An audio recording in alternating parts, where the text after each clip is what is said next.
While we're waiting for other people to log in, I had not expected this for classes that were completely online, meaning lecture here, were going to be canceled due to the snow last Thursday. That kind of surprised me. So it probably, if you're kind of sort of following along in terms of the approximate schedule that's listed in the syllabus, obviously this will now kind of alter my guesstimates about when some of those things are going to happen. So I think we'll just have to kind of play it by ear a little bit.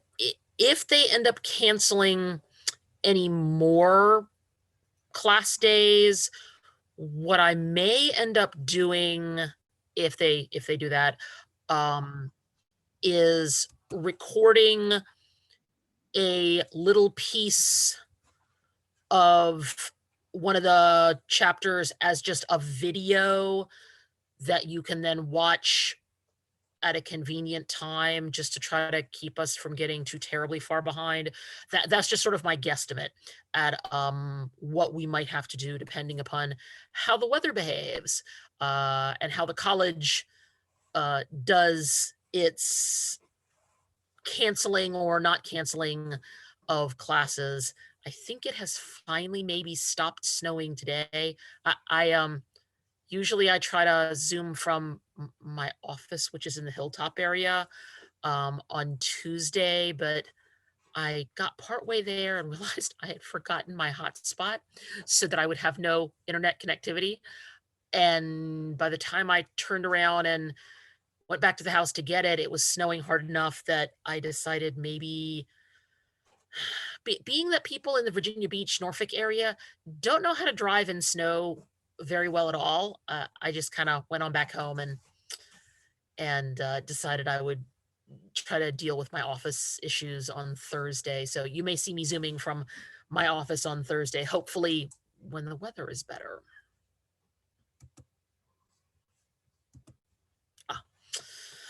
So questions on the portion of the intermolecular forces that we have covered so far. We've gotten pretty much all the way through some generalizations of intermolecular forces. We did surface tension and viscosity. And then we moved on into unit cells and some of the calculations involved with those. Are there questions regarding those topics before we head into a little smidge about network solids and then the latter portion of the chapter?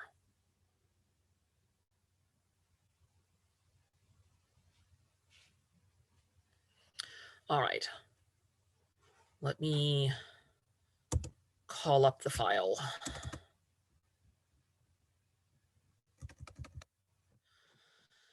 We mentioned some things about solids sort of as general commentary a little bit earlier in the chapter. There's a little bit, not an extensive amount, but there is a little bit about the network solids that are talked about in this chapter. You have to kind of dredge back from last semester, the whole idea of S and P orbitals. Keeping in mind that S orbitals are the ones that are round, think loosely S for spherical, and P are the ones that look like two teardrops end to end. So when you have these network atomic solids, one of the things that's happening here is your P orbitals tend to overlap such that you can get some pi bonding. Pi bonding is something we touched on just a little bit at the tail end of the first semester as a way to deal with such things as double bonds and triple bonds. So if we look at a couple of the more popular network atomic solids here, Both of them are made of carbon. We've got diamond, which when they talk about it as a network atomic solid, one of the things you're sort of focusing on is the fact that you have all of these covalent bonds that are between all of the different carbons, which lead to the fact that diamond is one of the hardest substances known, because the bonding that occurs between them gives you this sort of reinforcement for how it's formed.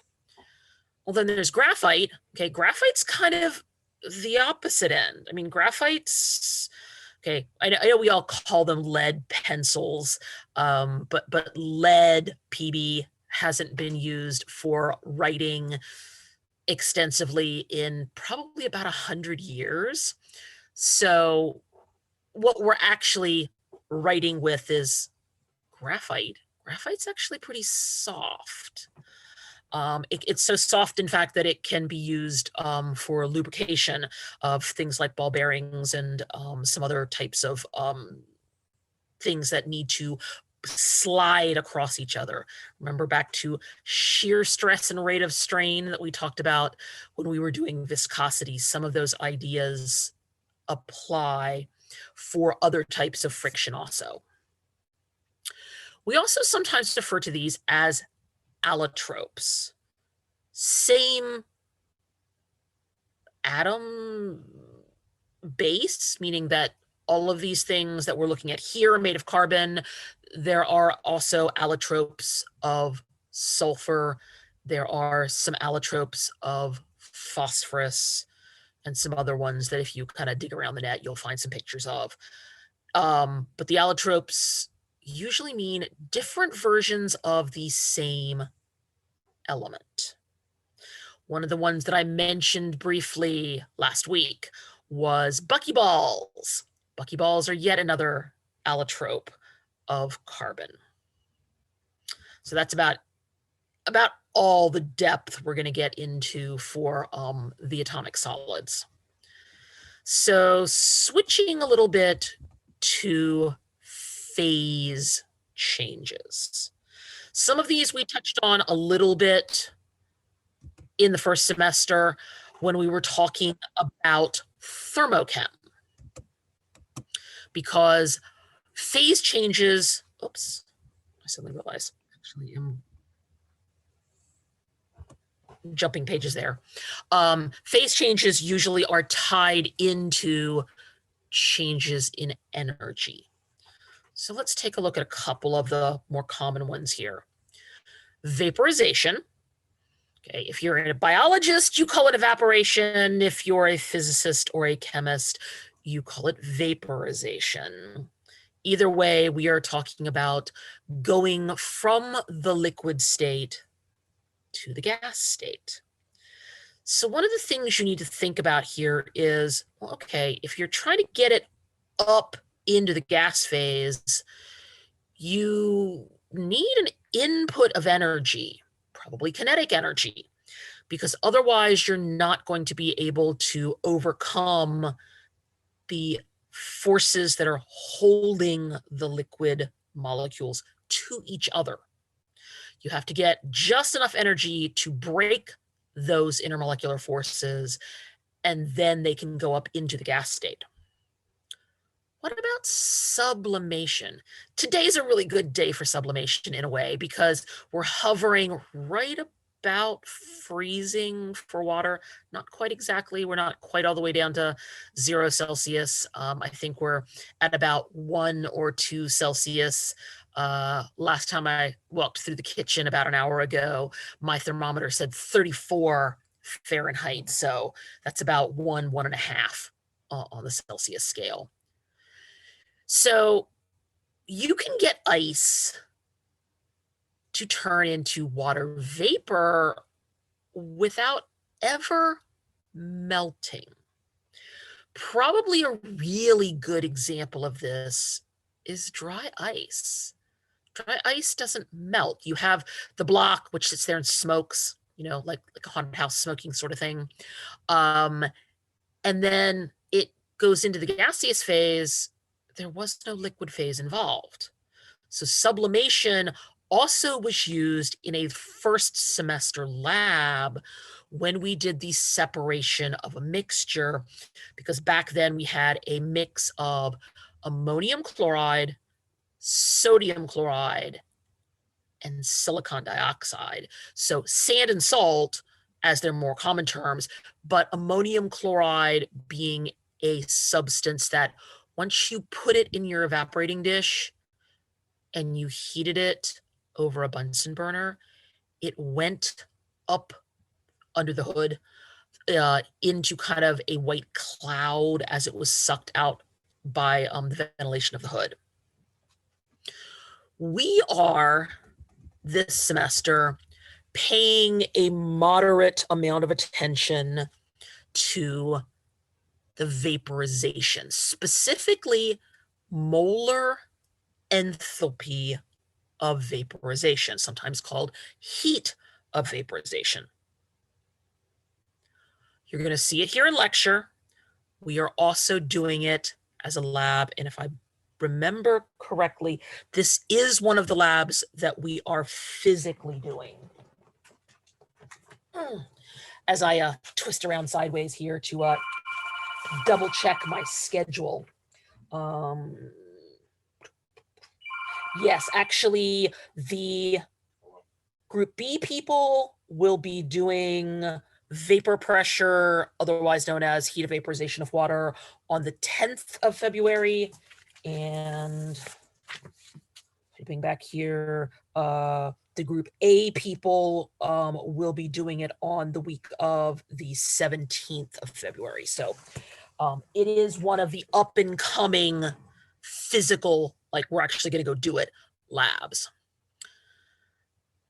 We're going to see a lot of delta H VAP as kind of like the accepted abbreviation here.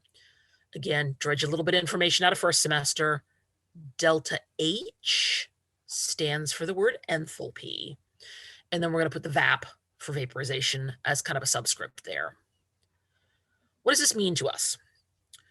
How much energy are you going to need to get 1 mole of liquid turned into 1 mole of gas without changing the pressure?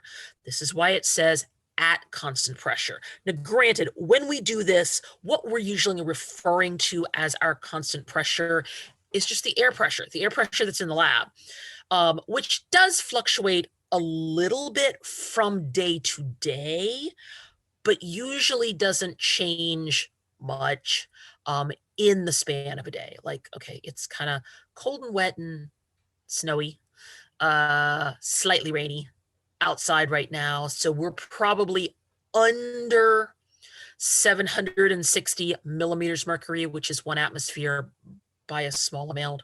I don't have my barometer thing invoked on my computer, but I would suspect that we're probably down around maybe 755, 753, little smidge below 1 atmosphere. No matter how you cut this, you have to have vaporization be an endothermic process. You have to put energy in to make this happen.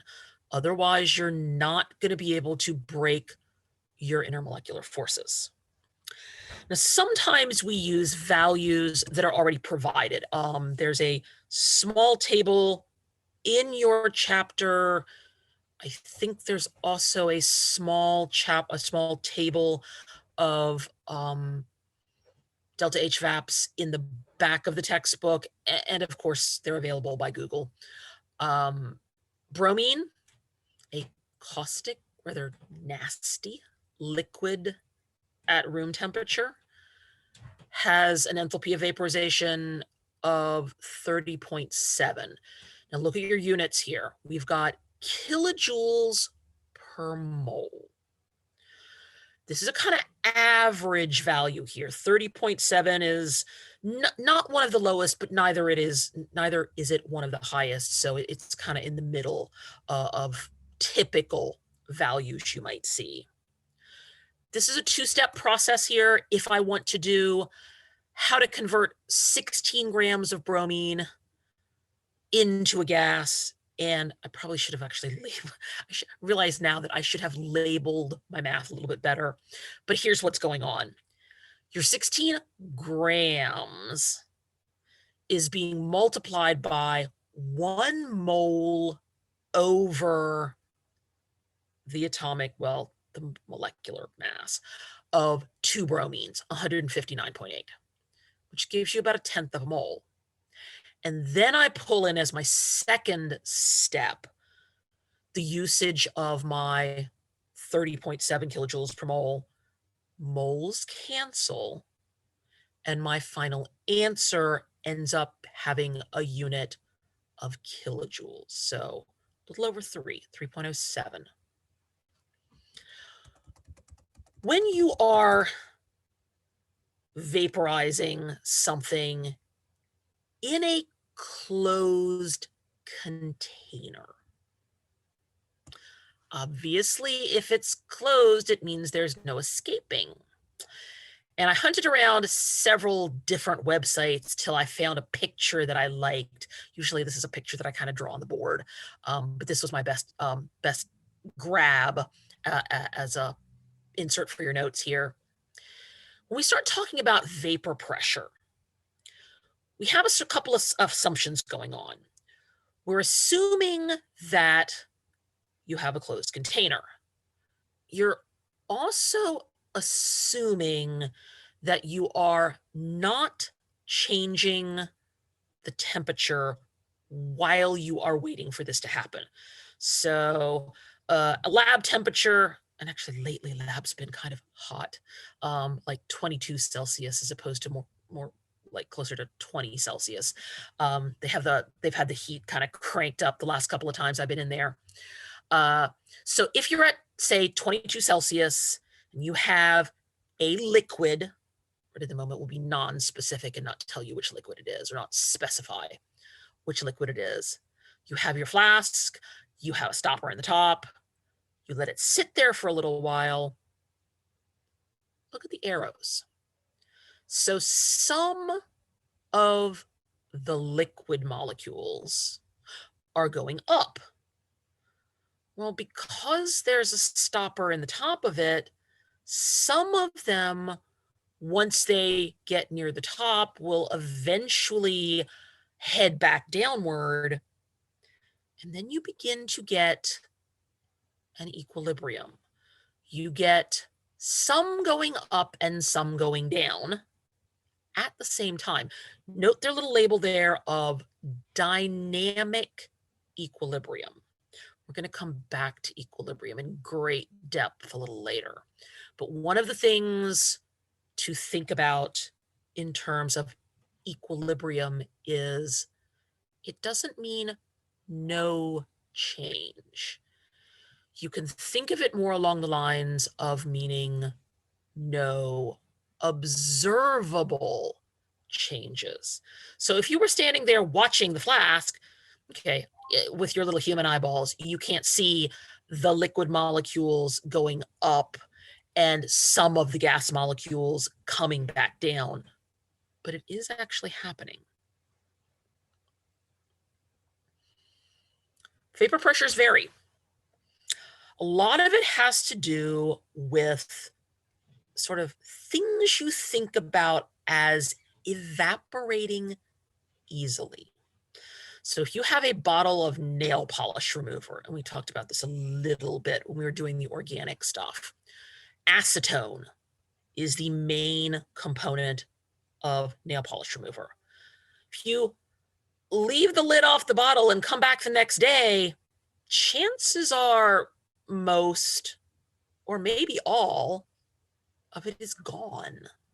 It has all turned into the gas and escaped from the bottle because you didn't put the lid on. Things like water and ethanol, on the other hand, have a lot lower vapor pressures.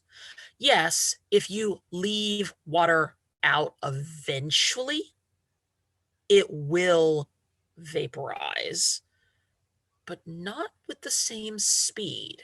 If, for instance, if you spilled water on the floor of your bathroom and you didn't throw a towel in and mop it up, and you came back the next day, it still might be a little bit damp in that spot because the water vapor has not, or the water has not all turned into vapor.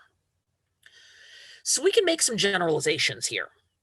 We can say that vapor pressures are tied into the strength of the intermolecular forces.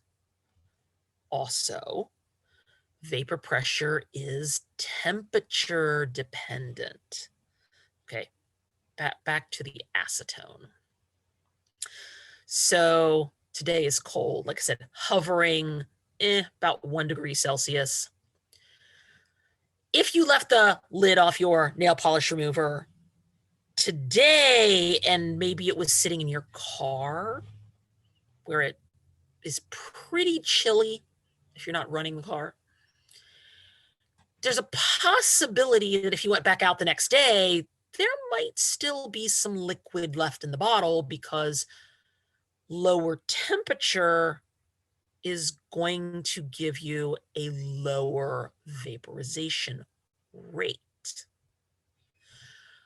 Same thing if you left a open water bottle in your car here at about 1 Celsius, pretty much everything's still going to be there tomorrow morning. Okay, I am so guilty of this. I tend to leave a one of the reusable water bottles in the cup holder of my car a lot of the time, and I don't always close the lid. It has one of those little flip lid things, but it is open to the atmosphere. However, unless it's August, where it's getting super crazy hot inside the car because, heat retention and all of that, usually the level of the water doesn't change, except me drinking it, from day to day, because there's not enough temperature change. All right, here is the equation that is not only important for the tail end of this chapter, it is also the same equation that we are going to use when we do the enthalpy of vaporization lab. This is a messy looking equation here. We have Clausius-Clapeyron. It starts with the natural log of P1 over P2. So first pressure and then a second pressure. All of that is there on the left-hand side of the equals. Now, on the right-hand side of the equals, we have an enthalpy value. We also have an R, which is not the same R as the ideal gas law, but it is the same R as root mean square velocity that was from the gas law chapter. And then in parentheses, we have 1 over temperature 2 minus 1 over temperature 1. So we've got a lot of fractional stuff going on here in addition to some natural logs. One of the things that is true, and again, I have like this really strange type, is when you are looking at your delta HVAP,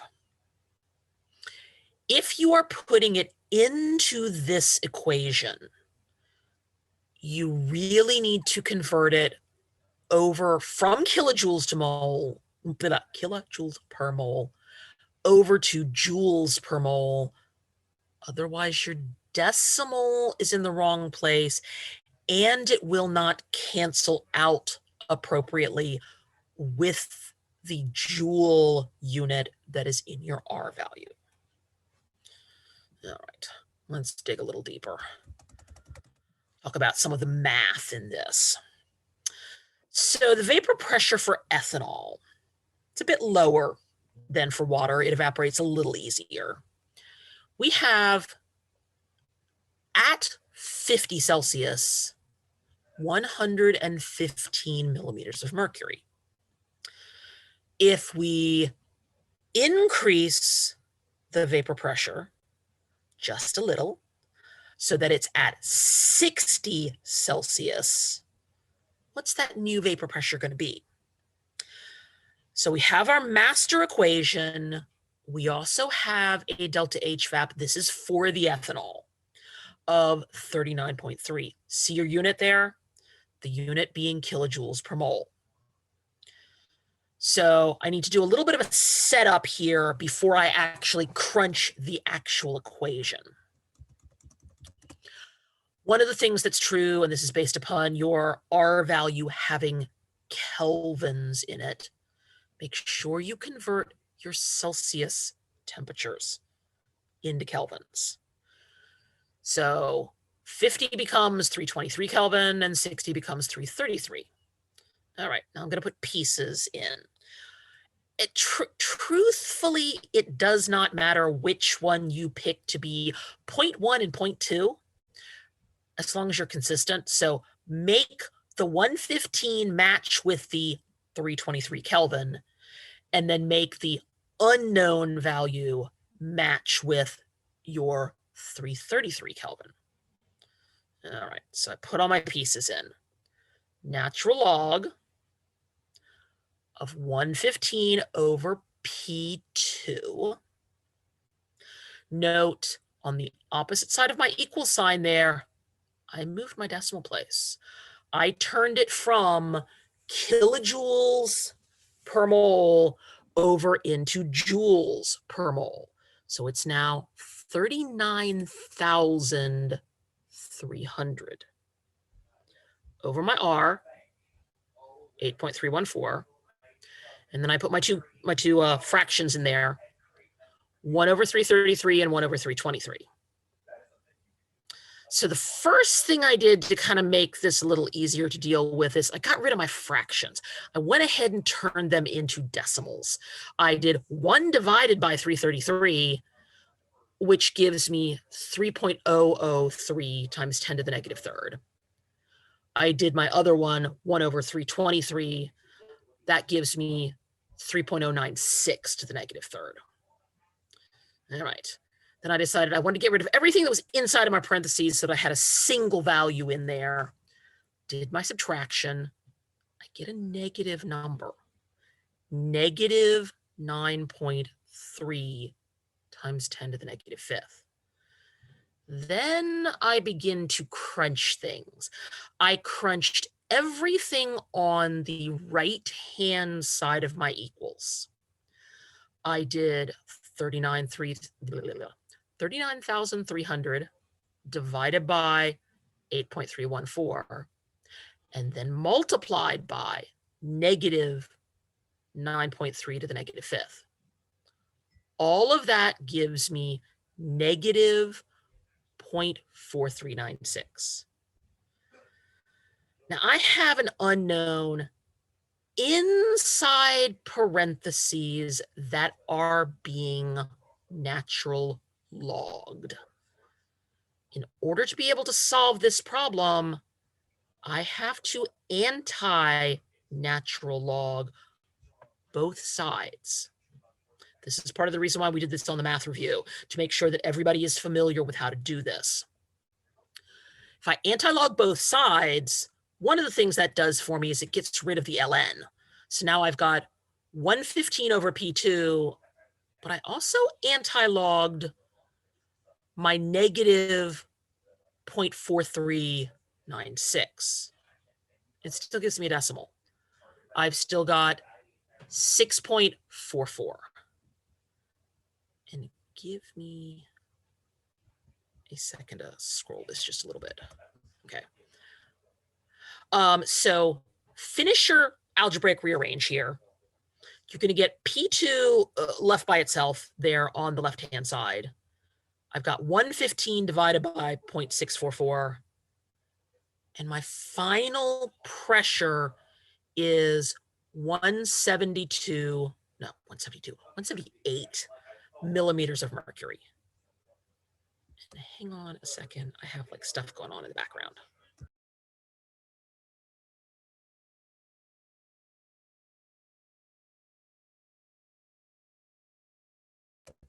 My kid is being annoying. All right, let me go back to share screen.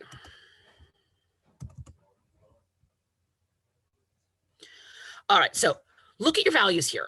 Think about what you were given. You had two values in temperature that are not super different. We had 50 Celsius and we had 60 Celsius, which is still just 10 degrees difference, even if you convert them over to Kelvin. One of the things you need to keep in mind is any increase in temperature gives you an increase in pressure. So even before I did the math, even before I crunched everything into this massive, ugly, nasty equation, I know that I should get more than 115 millimeters of mercury because I increased the temperature. So I have to have a bigger number. Keep that in mind when you're doing the math. If you are decreasing a temperature, you have to get a lower pressure. If you are increasing a temperature, you have to get a higher pressure. That's just the way the sequence works. Well, what if we're not solving for P's or T's? What if we're actually solving for our enthalpy of vaporization? And this is, in fact, what we are doing in the lab that is upcoming for water, not for benzene, because for one thing, benzene is not only incredibly smelly, it's kind of toxic. So we wouldn't want to do boiling of benzene on purpose. So the boiling point of benzene is 353.1 Kelvin. I went ahead and left it in the Kelvin. And I know that if I was at 300 Kelvin, that it would have a vapor pressure of 119. So one of the things that kind of happens here is it almost looks like you don't have enough information. It's like, wait a minute, I got a vapor pressure and I got a temperature and I got a temperature, but it doesn't look like I have another pressure. This goes back to the definition for boiling point. A boiling point is a situation where vapor pressure, which we just talked about, is equal to atmospheric.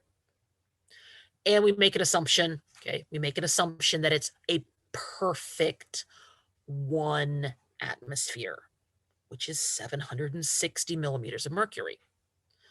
Now I have all the pieces for putting them into my ugly Clausius-Clapeyron equation. I've got natural log of 760 over 119. My delta HVAP is what I don't know. My R, 8.314.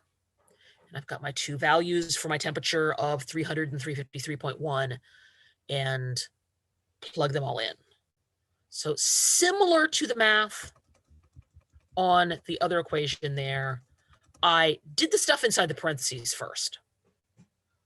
So I turned it from fractions into 3.333 to the negative third and 2.83 to the negative third. This one didn't give me a negative, okay, when I subtracted. I actually have 5.03 to the negative fourth, so positive value there. And because I actually knew both pressures, I can actually begin toward crunching what's inside the left-hand side without having to do any anti-logs. 760 divided by 119 is 6.39. Take the natural log of it, the direct natural log of it, and you get 1.855. Crunch, crunch, crunch. Look at what's on the other side there. I get 6 times 10 to the negative fifth. Finish your algebraic rearrange so that you can get your delta HVAP by itself.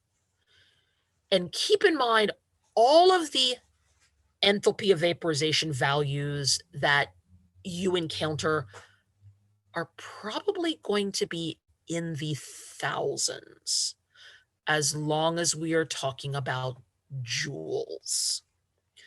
So 30,916 joules per mole.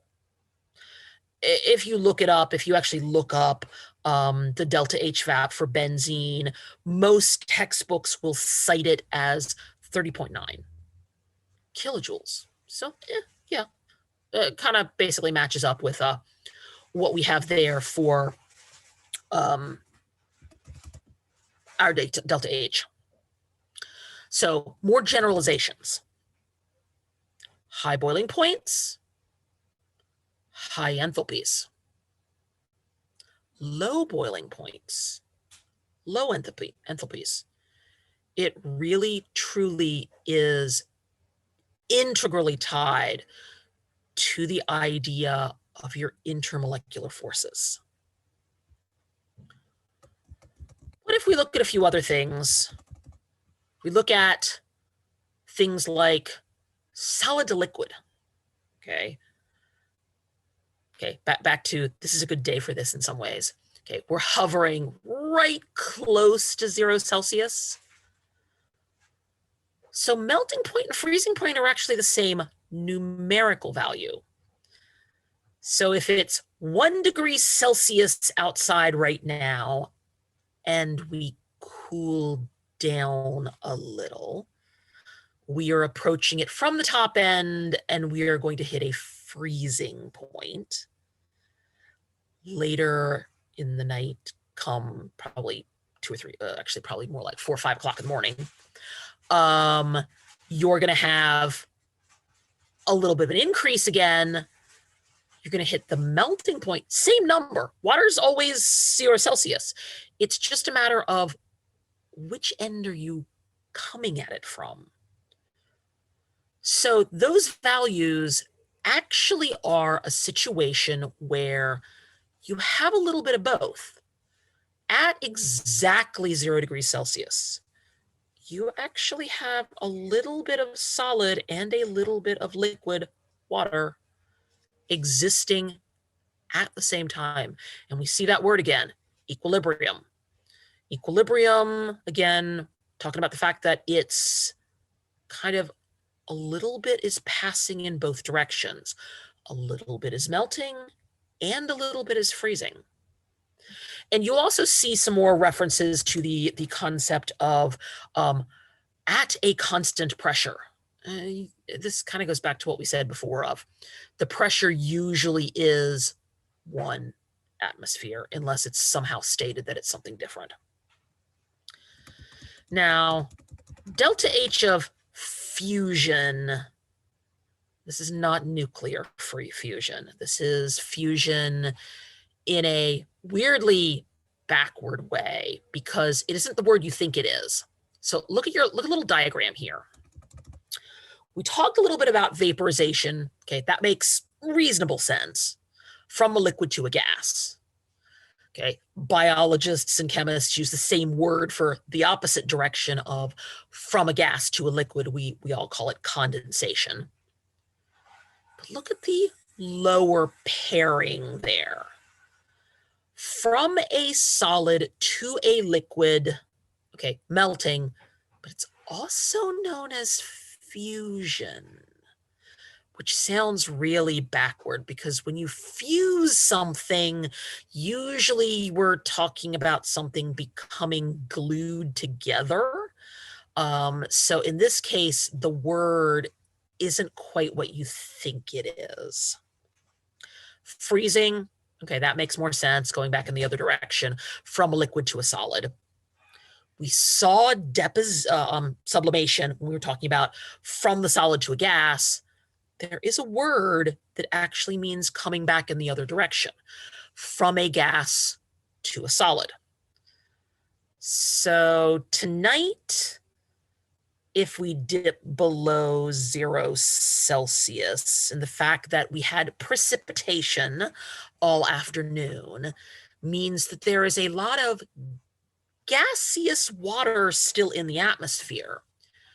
When we drop a couple of degrees, if you have to get up and go to work early, okay, like before the sun starts warming the windshield on your car, you may have to scrape your windshield in the morning because deposition will have taken place.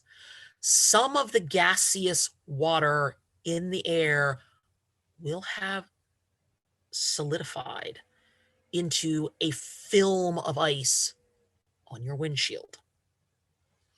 So all of those kind of make a circle there. Well, it's a triangle, but they go around in a cycle in terms of the way that you can interact with all of those things.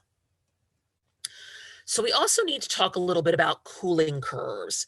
This is something that will come back again. As far as lab stuff goes, it's actually going to be several weeks before we get to the cooling curve idea. So look at your axes. We have temperature and heat. If you are adding heat to your solid, you will reach a point in the temperature where it kind of flattens out for a while. In fact, this is something we're going to be doing in lab. It kind of has that spot there where if you're still adding a little heat, it hasn't increased the temperature yet because it hasn't broken all of the intermolecular bonds yet. So you have this little flat spot in your curve, which is not really a curve so much as a graph. Add a little more heat. Well, now we're in the liquid phase. We go from, if we're talking about water, we go from about 1/10 of a degree above 0 all the way up to just about 100 degrees Celsius. And then you get another flat spot. Okay, if you are boiling something on your stove and you stick a thermometer in just water, it's not going to go above 100 because any molecules of water that are above 100 are in the process of escaping into the steam phase. So your temperature has another flat spot in it, even though you are continuing to add heat. So we can call this a cooling curve, but you could also call it a heating curve. It kind of amounts to the same thing. Are you adding heat or are you removing heat? We are actually going to be removing heat when we do this in lab. We are going to, that is the stinky lab. That is the lab that involves dissolving naphthalene and naphthalene and cyclohexane. So you get to go home smelling a little bit like mothballs and gasoline that night. All right. Here is something similar to what's in your textbook. It's not exact. This is close though. This is what is known as a phase diagram. So unlike the cooling curve, let me scroll back up for a minute here. Okay, my cooling curve only had temperature and heat, and it didn't take into account that pressure actually makes a difference. So scrolling back down here, if we have pressure as our vertical axis and temperature as our horizontal axis, you can actually see situations where each of the states of matter are present. So the paler blue-green hunk that's over toward the left-hand side where the pressure axis is pretty much all solid. You have varying temperatures, but your pressure is pretty darn, or your temperature is pretty darn low. Okay, probably under 0 for most of that, except for that little tiny snippet down there at the bottom. Then we've got this big curved chunk in the middle where you've got kind of normal-ish pressures and kind of average temperatures. All of those are liquids. And then we have that orange color. Even if you are at a relatively low temperature, if you're at really low pressure, it may still be a gas. And then they labeled a couple of other things here. They labeled a point where sort of the solid and the liquid intersect, and this is actually for water. So they're giving you 0 basically as a point there. But look where all 3 lines intersect. This is labeled the triple point. Triple point is this really strange scenario where you have a little bit of solid, a little bit of liquid, and a little bit of gas. And they're all kind of exchanging between each other. Look at the values there, because like I said, this is for water. At very slightly above 0 temperature, 0.0098, and a little smidge above 0 pressure, 6 times 10 to the negative third, you have this odd situation where you have a little ice, a little water, and a little water vapor all together there. They also have a couple of other things that are labeled here, which in this case are hard to decipher if they didn't tell you that it was water. They tell you that the normal boiling point is there kind of about halfway up the curve between the liquid and the gas, and then up kind of almost the far right-hand corner there, you have something known as the critical point. The critical point, and I'll just sort of mention this, is a situation where no matter how high you get the temperature, you still have some liquid present. You kind of, because the pressure is so extreme, heating it up into the upper 300s, 400 Celsius values are not going to give you gaseous water because the pressure is so high. Okay, think about how that kind of can happen inside a closed container that is being heated.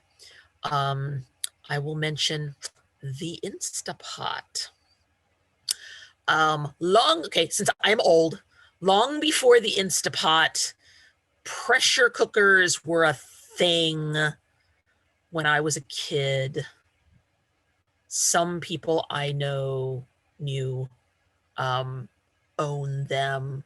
And I swear, no matter who you talk to, they talked about the fact that so-and-so was making insert recipe here in their pressure cooker, and it exploded and blew whatever said recipe was all over the ceiling of their kitchen, because you suddenly went from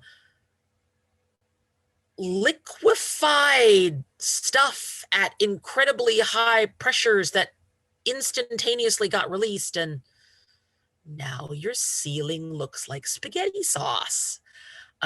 So yeah, I do not own an Instapot and have no intention of owning an Instapot.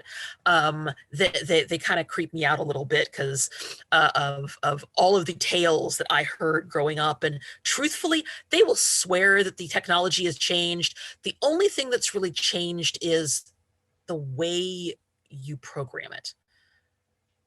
Heating in a closed system is still heating in a closed system. Okay, that part hasn't changed. So have a look here at some of the values here that are printed there. We've got increases in pressure make your boiling point higher. Means that when your Instapot is sealed shut, it's not boiling at 100 degrees Celsius. It's boiling at like 300 degrees Celsius. Also, increasing temperature increases vapor pressure. So those two things go together. And scrolling back up here and looking at the triple point. This particular labeling thing that I grabbed off a website isn't labeled in kilopascals. If you look at the unit here on the left-hand side, it is labeled in atmospheres. But I also wanted to give you, since kilopascals is a SI unit, I wanted to give you the value for that down here as part of the triple point information. All right. That actually gets us all the way through the end of intermolecular forces, which is actually where I'd hoped to be at the end of class Thursday when we didn't have class. So I want to do a little bit of the solutions chapter. However, let me pull up I'm going to pull up the file, and then I'm going to give you just a couple minutes of break because I need to run and check on something. It's sort of the perils of being home. And I'll be back in about 2 or 3 minutes, but let me pull up the file first.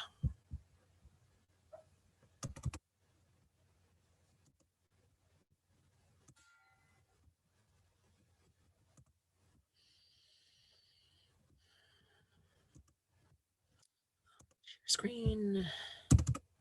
All right, and this should be the solutions net. And I will be back in about 2 to 3 minutes.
Actually, before I dig into solutions, are there any questions that come to mind about the whole intermolecular forces thing? This also means your homework is due at midnight on Thursday, because it's usually midnight, the class period after we finish the end of the chapter. So I will go back and insert a due date for the intermolecular forces homework. The more work you show, the more partial credit I can give you, because some of them are fairly involved problems.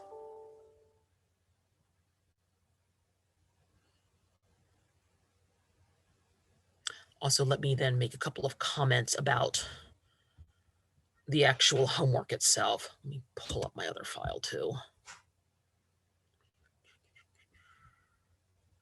I can find it. What did I do with my notes?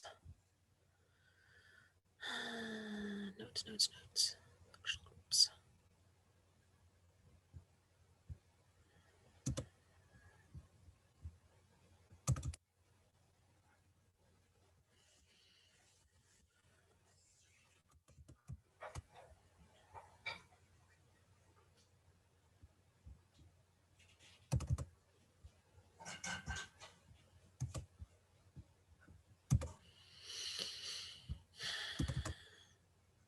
This should be the homework that's loaded to Canvas for this chapter.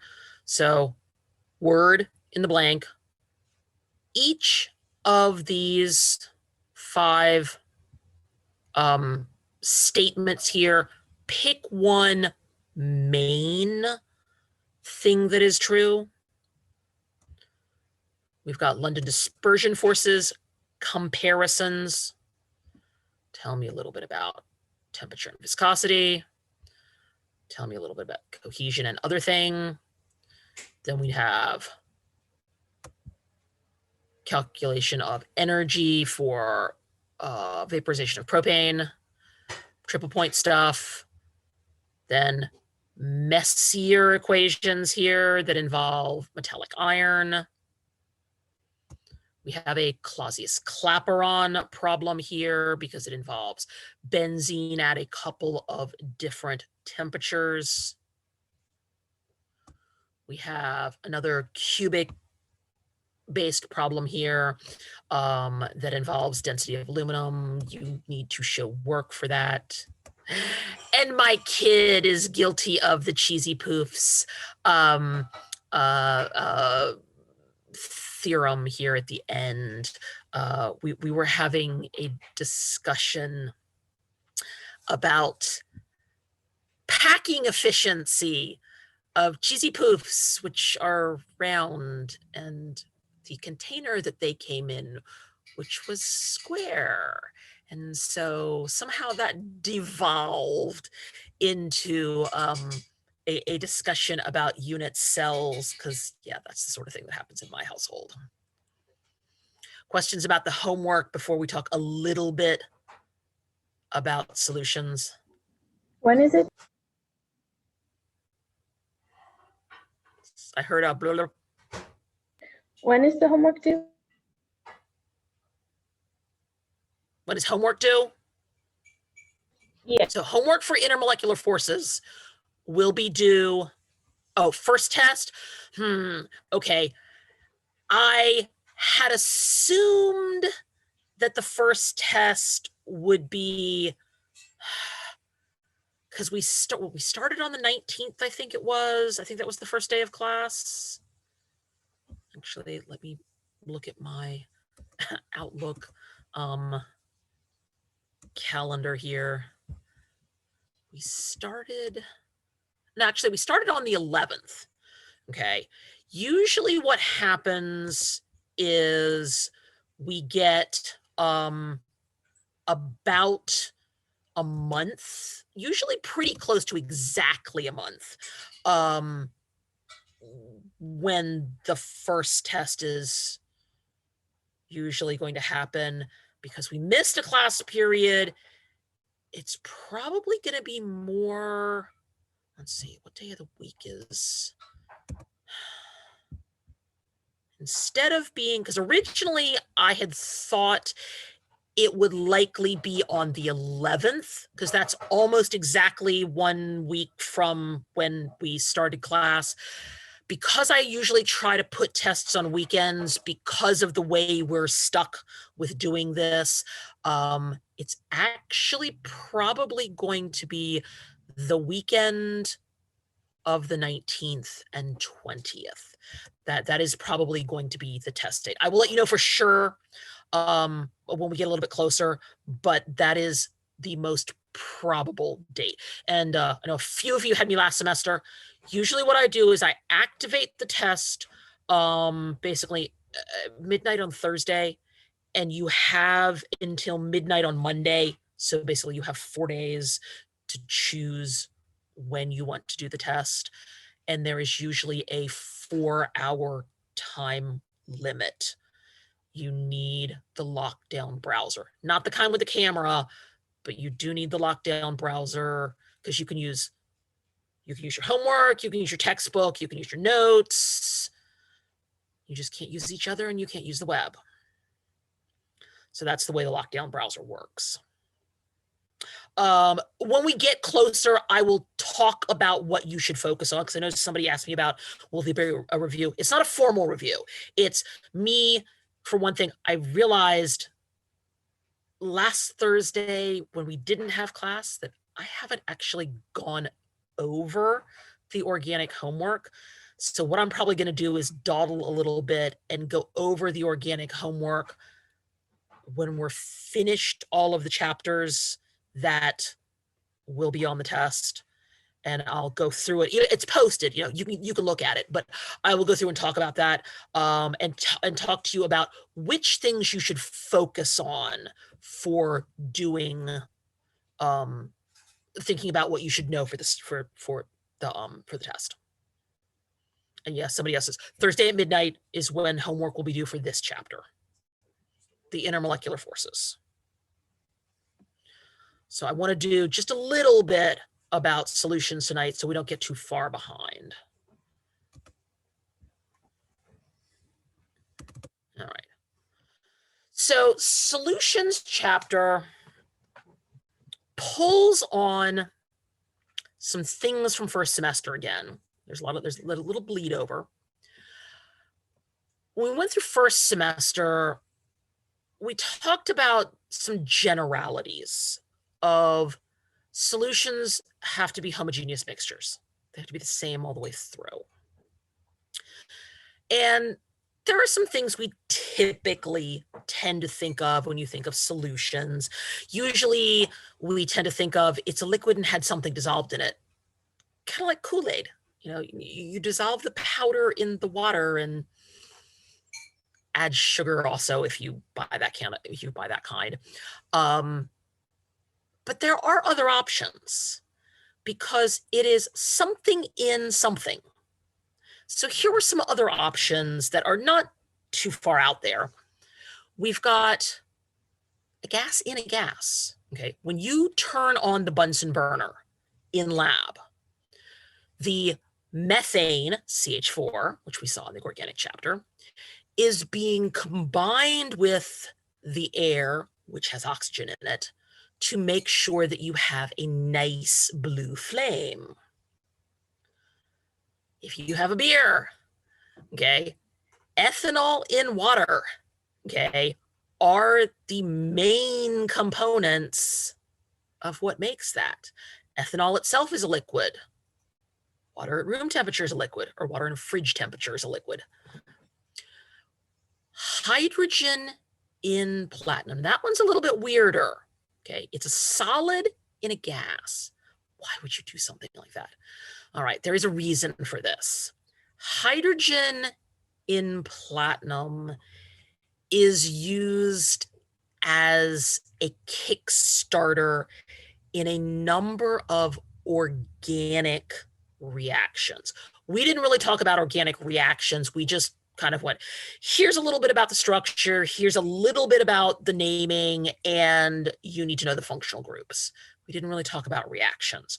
If you are someone who needs to take organic one or both semesters, or all 3 semesters, you will get much deeper into the, well, if you add this, and you add a catalyst of, well, the hydrogen and platinum is a fairly typical catalytic situation. One of the things that we saw last semester, for the most part, in terms of concentration, was molarity, moles per liter. This semester, we are going to add some other options to this. Mass percent, mole fraction. We're going to mention normality just a little bit. And molality. That is a different spelling, therefore it is a different term. If you're doing mass percents, okay, if you are reading like ingredient labels, like for whatever you clean your bathroom with, a lot of times when you read the labels, it'll say things like, contains, 6% sodium hypochlorite, which is bleach.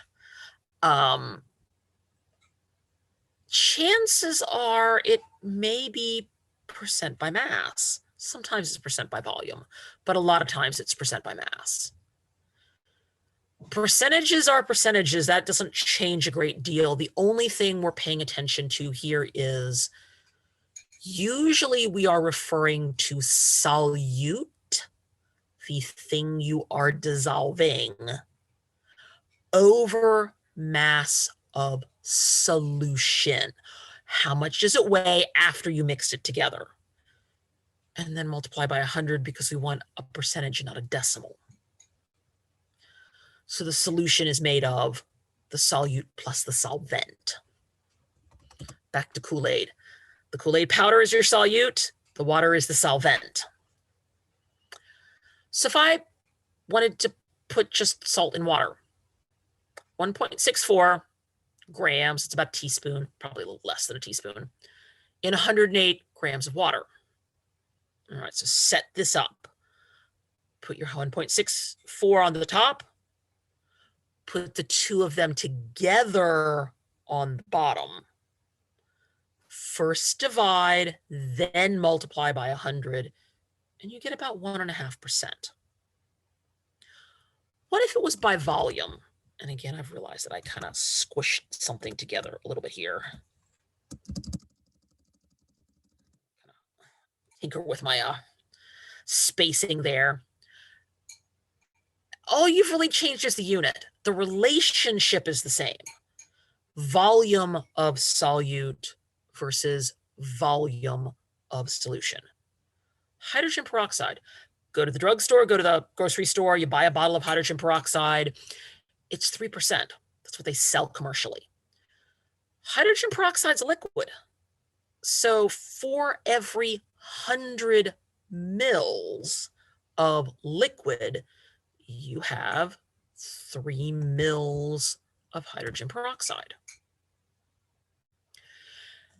You also may see a combo of the two, which is mass per volume. Medicines are sometimes done this way. If you have an IV bag and it claims it's 5% glucose, also known as dextrose, yes, the two things are actually the same. Glucose slash dextrose is actually solid powder at room temperature. But you obviously don't want to put a solid into your veins, so you dissolve it in sterile water. And so a 5% glucose IV means every 100 mils would have 5 grams of glucose. It's slightly different units, but it's useful if you are dissolving a solid into a liquid. You can report your percent by mass per volume. And then I gave you a couple of examples. So what about benzene? We keep harping on benzene just because it's a common thing that we end up talking about in chemistry. What if I put 30 grams in 600 mils? Okay, so 600 mils of solution that goes on the bottom. The 30 grams go on the top. And actually, here's another goof that I made. That should be W per V, not V per V. Weight per volume, or mass per volume, ends up being 5% because 30 grams in 600 mils. Something a little messier in terms of numbers, 2.7 grams in 75 mils.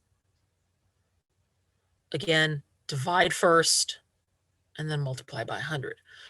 One of the things that's true about percentages that is not true of the other things that we are doing concentrations for is, note, it doesn't matter what it is you are dissolving.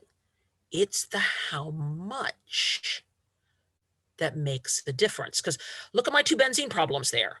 Both of them had grams and both of them have milliliters, and the math is exactly the same. It didn't matter that benzene is an organic molecule and copper sulfate's a salt, because identity is not what controls it when you are doing percent by mass. So as we continue onward with this chapter, you will see that there are some situations where, like this, identity is actually not the key feature. It's the how much, especially when we talk about colligative properties. But there are some other things that you do have interest what you are dissolving and what you are dissolving it in terms of mixability. If you stir it up, will it mix, or is it going to separate back into two layers? There's a related word there called miscibility, which is actually MISCIBLE, not with two S's. All right, questions about any of the intermolecular forces stuff? Some of you I will see in lab tomorrow night, and I noticed that somebody sent me, I think it popped up in my email, that had to do with a lab thing. It's group A tomorrow, correct? Yes, because all my group B people did molecular absorption stuff last week. So because I have to have 2 weeks worth for every real in-person lab, yeah, so this is the group A people. So hopefully A people worked on the organic stuff, all the paper version, and I loaded an extra short video. It's like 3 or 4 minutes long that just gives you a couple of extra examples. I filmed it in the lab actually, and uploaded it to YouTube and then posted the link for it. So if you want to go back and you haven't finished your organic lab stuff yet, you can go back and watch the video to see if that helps out. Also, feel free to ask me stuff about the organic lab when you see me in lab for another purpose, because I only get to see everybody every 2 weeks, so I try to answer as many questions as possible when I do see everybody. I'm really being relaxed about turn-in dates for labs. Homework is a little different. Those do have due dates, and yes, you could turn it in late, but you lose a few points.